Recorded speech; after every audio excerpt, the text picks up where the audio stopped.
Water is a very broad and very important subject because it's used in millions of different things. It's like a basic foundation or building block for everything.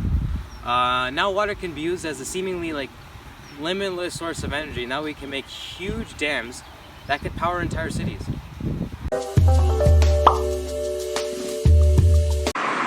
Now using a fast current of water to power something is not a very old concept. This mill behind me over here used to use this water stream to power a sawmill inside. And these, I guess you can call them sawmills or mills, inspired the idea to make big dams that had generators inside.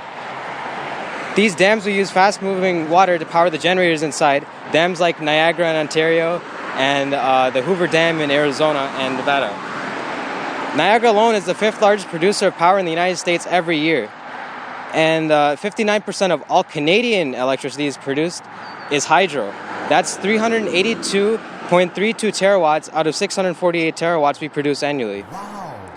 The energy produced is put into long-distance power lines and sent to your home, and many of the devices you use at home are probably powered by hydro, especially if you live in Ontario.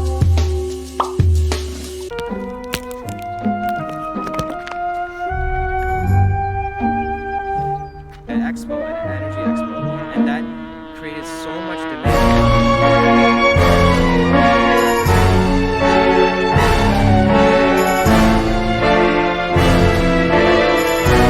Large hydro facilities and dams are usually made near large streams of water, so they can use the flow of the water to turn turbines, and those turbines will eventually create electricity. And they're also made near large cities or groups of cities, like how Niagara is pretty much inside the Golden Horseshoe, which powers all of southern Ontario. But that's not the only reason why Niagara Falls itself specifically was chosen as this major hub for hydroelectricity. Even way back then, when the natives were still around and when the Europeans were still coming in, they saw it as like a work of God because of how big and beautiful the Niagara Falls was. So there was already a lot of interest for the region. And then eventually in the 1600s, the French, they started building sawmills or mills, just like the one we saw earlier, to power those big wheels. What? To power saws. Bro, what are you talking about, man?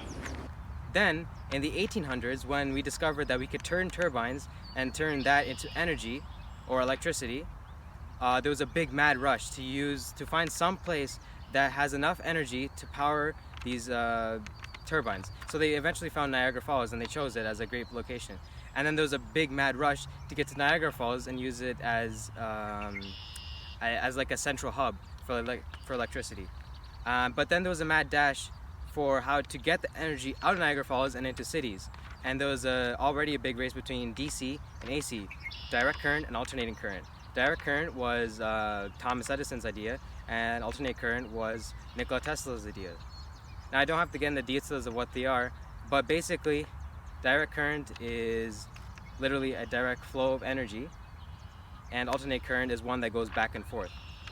Eventually Nikola Tesla's alternate current did win the race, and Nikola Tesla's alternate current was chosen to get energy out of Niagara Falls and into cities. And then it was sent at a Buffalo Expo in the 1860s, which caused so much uproar and interest in Niagara because there was an insane amount of electricity they could have made from there. Now, why is energy consumed where it's consumed? Well, normally energy is consumed where there are more people, obviously, right? But that's not always the case. Like in Canada, we only have a population of 35 million, but we use 648 terawatt hours every year, which is a lot for 35 million people. Now, why do you use so much energy? It's because we're colder, so we need to heat stuff. And also, since we're a bigger country, we need to power our cars, right? So it's to get places. So richer countries like Canada, US, United Kingdom, etc., are typically colder and bigger, requiring a car or some sort of vehicle. So those places use a lot of energy. So that's where we see most of the energy used.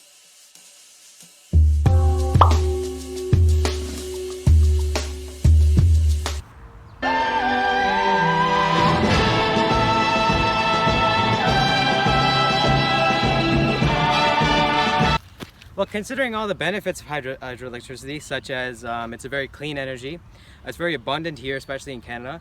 It's energy that's seemingly limitless, right? because the water can literally last forever.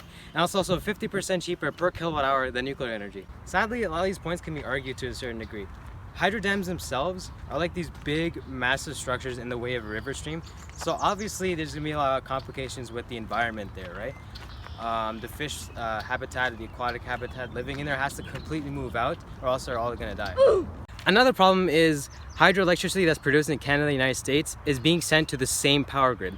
Now, that's not a problem. The problem is the power grid itself is horrible, man. We've been using it for like a century now.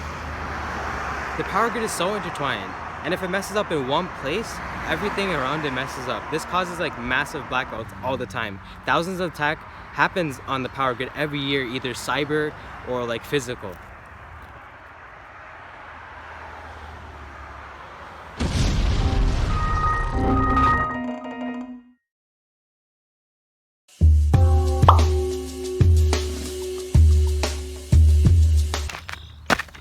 Well, what do we do now? There's dams like the Faraday Diversion Dam in the United States that diverts water outside of the stream and then turns that water into electricity and then puts it back into the stream or uses that water for irrigation. So this solves the problem of damaging aquatic ecosystems, and also solves the problem of dams becoming too built up and backed up, and then there's so much water that if something were to happen, like God forbid, like the dam breaks, well then there's gonna be so much water it's gonna cause like a tsunami almost, right? So this Faraday Diversion Dam completely solves that problem, and there's a lot of these popping up in the United States and Canada and the Western world pretty much. Another thing many countries are doing now is that they're demolishing dams they don't use anymore. Because if it's not producing enough electricity, then what's the point of having it there? It's expensive and it's damaging the environment.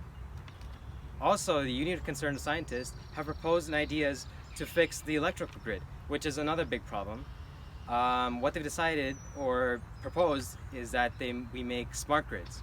Now these smart grids will use computers to show energy companies exactly how much energy is being used so they can store the energy and send it there. So electricity is not so one way like how it is right now, and it solves a lot of our problems like logistics and just the keeping of records and everything as well, right? So it's more accurate too. According to Forbes in 2018, collectively the United States and its major companies will soon start to spend $1 trillion on cybersecurity after many threats and after many attacks to its infrastructure, especially its cyber infrastructure. So we've learned a lot, and already big companies, governments and NGOs are starting to look at the issues and problems we have with hydroelectricity and fixing them, so we can use hydroelectricity as a clean, efficient, and overall a great way to get energy. Whether you like it or not, hydroelectricity has changed the world, and especially Canada.